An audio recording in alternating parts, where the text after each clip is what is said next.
तो प्यारे साथियों, आज आप सभी लोगों का स्वागत है फिर हमारे यूट्यूब के इस चैनल में। आप लोगों के लिए हम लगातार निरंतर प्रयत्न कर रहे हैं कि आप लोगों को हम पूरी क्लासेज बायोलॉजी की क्लास 11 की उपलब्ध करा सकें। आप लोग कल जैसा कि पढ़ चुके थे सजीव जीवों के लक्षण, और ये आज हमारा दूसरा पार्ट है क्लास 11 का। आप लोगों ने कल पढ़ रखा हुआ है, पहला ये जो लक्षण है ये पढ़ रखा हुआ है। पहला लक्षण जो कोशिकीय संगठन है ये आप लोगों ने पढ़ रखा हुआ है। कल मैंने थोड़ी सी एक मिस्टेक मेरे से हो गई थी। एक कोशिकीय जीव में कल मैंने केचुए का नाम ले लिया था, जो कि केचुआ एक कोशिकीय नहीं द्विलिंगी जंतु है, जो कि बहुकोशिकीय में आ जाता है। तो चलिए देखते हैं हमारा। और एक चीज़ गाइज, आप लोग वीडियो को ऐसे मोबाइल करके ना चलाएं, ऐसे वीडियो को ऐसे मोबाइल करके चलाएं तो वीडियो ज़्यादा साफ दिखेगी और अच्छी दिखेगी। तो चलिए चलते हैं हम अपने टॉपिक पर। तो हमारा दूसरा जो है आकृति एवं आमाप, शेप एंड साइज। जीवों में विभिन्न कोशिकाएं मिलकर एक विशेष रचना बनाती हैं। जंतुओं की शारीरिक रचनाएं जटिल होती हैं, जबकि पौधों में संगठन सरल होता है। उदाहरण के लिए कुत्ते व गुलाब के पौधे का एक निश्चित स्वरूप होता है, जबकि पत्थर और लोहे का कोई निश्चित रूप नहीं होता है। देखिए यहाँ पर जैसा कि कह रहा है उदाहरण में कुत्ते और गुलाब का, और मनुष्य का भी मान लीजिए वो भी एक निश्चित स्वरूप है कि हाँ इसी टाइप के कुत्ते ऐसे ही होते हैं, मनुष्य ऐसा ही होता है। हम जैसे कुत्ते की किसी भी प्रजाति को देखते हैं लेकिन तो हम पहचान जाते हैं कि हाँ ये कुत्ता ही है। लेकिन पत्थर या लोहे का आकार ऐसा रहता है, वो भी हम लोग जान जाते हैं कि हाँ ये पत्थर है ये लोहा है, लेकिन तो उसका कोई निश्चित आकार समझ लीजिए नहीं है। वो पत्थर किस आकार का हो सकता है, कई बार आप लोगों ने देखा होगा बहुत बड़े बड़े पत्थर और बहुत छोटे पत्थर भी देखे होंगे। और लोहे में भी यही हाल है। आपने कभी कभी लोहों की बहुत बड़ी बड़ी चादरें देखी होंगी, लोहे का हंसिया हो गया, लोहे का चाकू हो गया, ये सब छोटी चीज़ें हो गई। तो इसमें देखिए जैसे कि दिया हुआ है, एक चार्ट दिया हुआ है, चित्र 1 जो दिया हुआ है उसमें दिया हुआ है लिविंग ऑर्गेनिज्म्स में कौन कौन सी चीज़ें पाई जाती हैं कि वो लिविंग माना जाएगा। Nutrition, respiration, metabolism, cellular structure, protoplasm, life cycle, reproduction, growth, movements. तो चलिए हम देखते हैं ग्रोथ, वृद्धि। जीवों में भार तथा संख्या में वृद्धि को वृद्धि कहते हैं। जीवों के भार तथा संख्या में वृद्धि को वृद्धि कहते हैं। बहुकोशिकीय जीव कोशिका विभाजन द्वारा वृद्धि करते हैं। प्रत्येक जीवित वस्तु भ्रूण के रूप में जीवन प्रारंभ करती है तथा धीरे धीरे आकार में वृद्धि करके प्रौढ़ का रूप ले लेती है। मतलब पहले जाइगोट जो वगैरह निर्माण होता है निषेचन की क्रिया में, ये हम लोग आगे पढ़ेंगे। और फिर वो धीरे धीरे प्रौढ़, यानी कि जैसे वो संतति पहले बनेगी, पहले भ्रूण बनेगा, भ्रूण से संतति, संतति से धीरे धीरे यौना आरंभ वगैरह ये सब होते वो प्रौढ़ अवस्था में चला जाएगा। जीवधारियों में यह वृद्धि आंतरिक तथा कोशिकाओं में वृद्धि के फलस्वरूप होता है।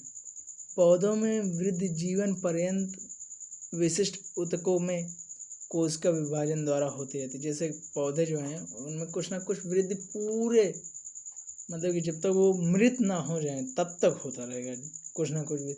जबकि जंतुओं में एक निश्चित आयु के बाद रुक जाती है।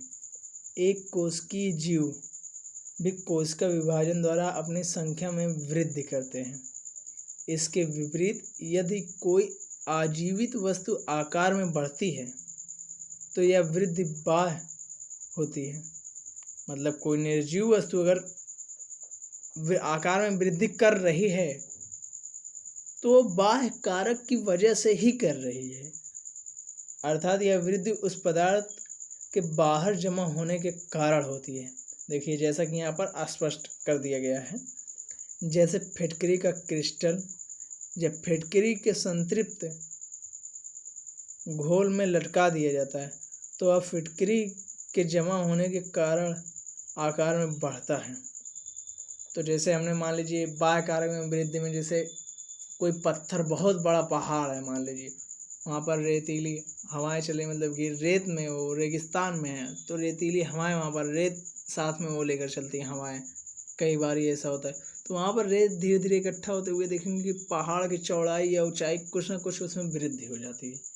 तो वही चीज़ यहाँ पर कह रहा है। अब चलिए देखते हैं हमारा चौथा टॉपिक क्या है, पोषण। पोषण में क्या होता है, जैव क्रियाओं को सुचारू रूप से चलाने के लिए जीवों को ऊर्जा की आवश्यकता होती है, जिसके लिए इन्हें पोषण की आवश्यकता होती है। पौधे वायुमंडल से कार्बन डाइऑक्साइड तथा मृदा से जल एवं खनिज ग्रहण करके सूर्य की प्रकाश ऊर्जा की सहायता से कार्बनिक पदार्थ का निर्माण करते हैं। इस प्रक्रिया को स्वपोषण कहते हैं। जंतु भोजन के लिए पादपों द्वारा निर्मित कार्बनिक पदार्थों पर निर्भर रहते हैं।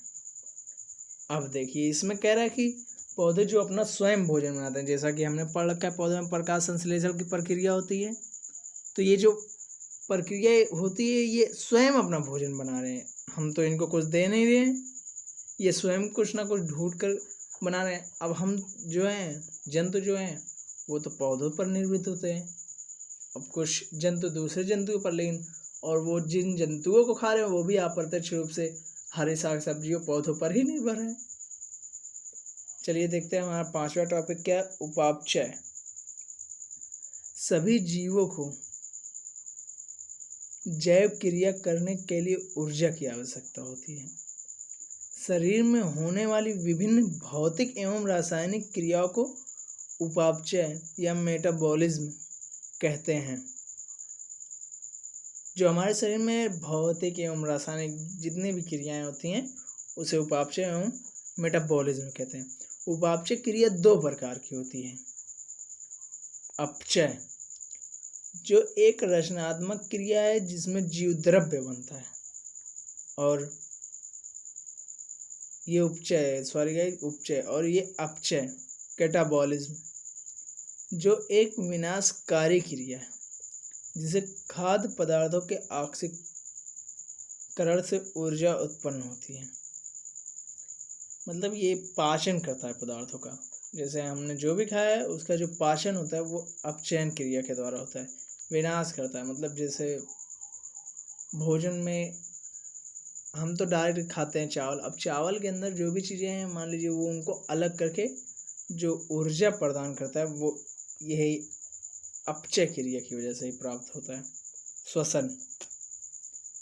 श्वसन में जैसे श्वसन क्या होता है प्यारे बच्चों, हम देखते हैं श्वसन जीवधारियों का एक प्रमुख लक्षण है।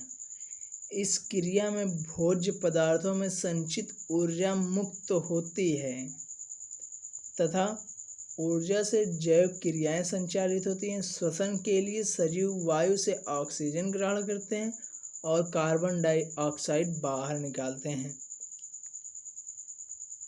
श्वसन एक अपचयी क्रिया है। ये आप लोग गाइस याद जरूर कर लेंगे, ये पॉइंट इसको आप लोग एकदम अच्छे से ध्यान एकदम बैठा लीजिएगा जहन में। ये संभवतः पूछा जा सकता है, मैं ये तो नहीं कहूँगा कि पूछेगा, लेकिन पूछा जा सकता है श्वसन कौन सी क्रिया है। तो चलिए देखते हैं हम हमारा सातवां प्रश्न क्या है, उत्सर्जन। उत्सर्जन क्या है? श्वसन की क्रिया में बने उत्सर्जी पदार्थ जैसे कार्बन डाइऑक्साइड तथा यूरिया इत्यादि जीवधारियों के लिए हानिकारक होता है। ये जितने भी हैं, कार्बन डाइऑक्साइड हो गया, यूरिया हो गया, ये सब जो क्या है जीवधारियों के लिए बहुत ज़्यादा हानिकारक है। जीवधारी इन पदार्थों को शरीर से अलग निकाल देते हैं। इन हानिकारक पदार्थों को बाहर निकालने की क्रिया को उत्सर्जन कहते हैं। आजीवित वस्तुओं में इस क्रिया को करने की शक्ति नहीं होती है। जैसे निर्जीव जो वस्तुएं हैं वो ये क्रियाएं नहीं कर सकते, पर जो सजीव वस्तुएं हैं वो इसको आसानी से कर सकती हैं। ऐसा नहीं है कि निर्जीव वस्तुएं नहीं करेंगी। जैसे मान लीजिए मशीन, हम गाड़ी की सर्विसिंग कराने जाते हैं ना, तो उसमें भी तो कूड़ा कचरा यही सब रहता है ना, निकाला जाता है बाहर। वही चीज़ वैसे उसमें, लेकिन तो हमारे द्वारा किया गया, उसने खुद नहीं किया गया, खुद नहीं किया। तो इसी तरीके से हमारे अंदर खुद करने की क्षमता होती है और इनको कोई दूसरा करता है। गमन, जीव द्वारा स्थान परिवर्तन को गमन कहते हैं। जो ये स्थान परिवर्तन करते हैं जीव, उसे गमन कहते हैं। तथा शरीर के किसी भाग को हिलाने की क्रिया को गति कहते हैं। सभी जंतुओं में गमन की क्षमता होती है। जड़ों द्वारा एक ही स्थान पर स्थिर रहने के कारण पौधे गमन नहीं करते, किंतु इनकी शाखाओं व पत्तियों में गति होती है, इसलिए इन्हें सजीव माना जाता है। अब चलिए देखते हैं हमारा 9वां टॉपिक, जो कि हम अब कल पढ़ेंगे। तो हमारी वीडियो देखने के लिए धन्यवाद, और ज़्यादा से ज़्यादा लोगों के पास इसको शेयर करें, और अगर हमारी वीडियो अच्छी लगी हो तो प्लीज़ लाइक एंड कमेंट ज़रूर करें। धन्यवाद।